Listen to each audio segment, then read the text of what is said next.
Okay, for our case scenario, it includes your boss is a PT. She stated that you can see a specific client for 90 minutes a day who does not continue to exhibit further needs based on our evaluation for OT. So the first thing that I would do is I would pick a time to meet with my boss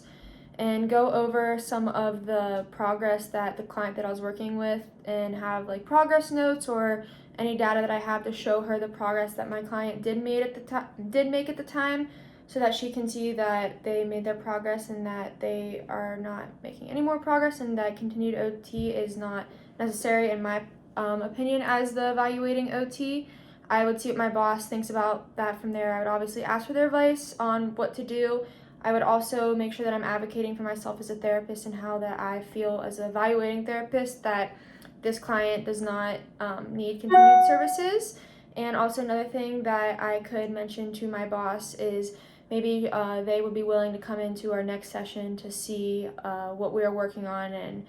get a hands-on experience of and a better understanding of what I'm trying to say.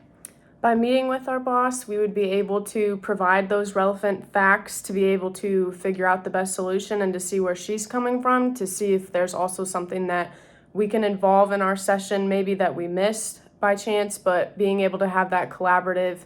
approach with our boss and being able to have that open communication can also help to better us as therapists within the session as well. And we would also be able to show respect for our boss and just understanding where she's coming from